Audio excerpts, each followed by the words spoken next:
Another area where a lot of parents and even students ask about is, you know what, I didn't finish, or I want to do it, but I'm worried that I'm not going to finish. And so, especially on that one, it's really important to remember, as we talked about earlier, Hifdh is a journey. It's going to take time. Now, if you don't finish, right, there's nothing to say that you have to finish in 2 years, or you have to finish in 3 or 4, right? It's a journey. It's a lifelong journey, right? And now that you've started it, yes, perhaps you were in a program or a madrasa or a school system that's, was trying to get you to finish between 2 to 3 years or 4 years, and that may be the case. But if you don't finish within that time frame, or in the time frame that your parents and you guys established, hey, that doesn't mean like you're not successful, right? It's important to remember, okay, we got so far in this time that we were doing it. How do we continue to do it forward? And for that, it's important as parents to remember we need to create that support unit, just like we did when he was doing or she was doing Hifdh. We had tutors. We made sure we didn't go to parties, so that it didn't take away from the kids and their efforts, and they weren't distracted. You just continue that on so that they can continue their journey with school, right, or with work. So don't ever feel like I have to finish within a certain window. Yes, it'd be nice if you could because of just you're in a program, but if not, then it's not the end of the world, and don't worry about it. On that one, I want to build on. Remember, what's the goal of it? Right? We always think about, I have to be a hafiz. Well, what's the goal?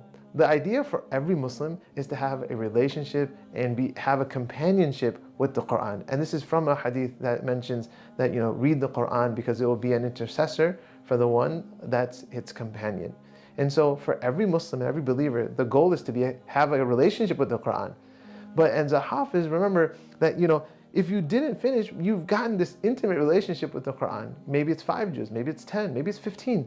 But now you've accomplished something that's, more than perhaps just the average Muslim. It's something to be proud about. It's something to be happy about. It's something to be grateful about, that Allah subhanahu wa ta'ala gave you that ability to even memorize that much. The other thing I would remember is that this is a beautiful accomplishment.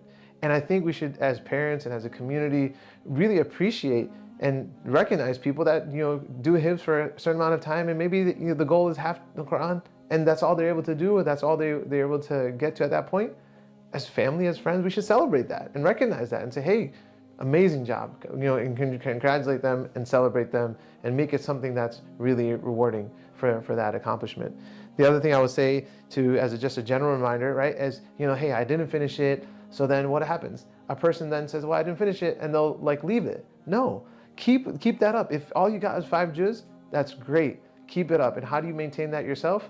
You have now 5 juz that you can recite in your sunnah, in your nawafil, in your salahs.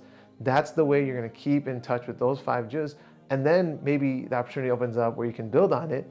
And then at that point, you can continue to build, but you haven't forgotten what you got up to. So those 5, 10, 15, whatever, 20 juz that you've been able to do, continue to recite that in your prayers. Don't always just rely on perhaps the easier surahs that you're used to. So I hope that helps.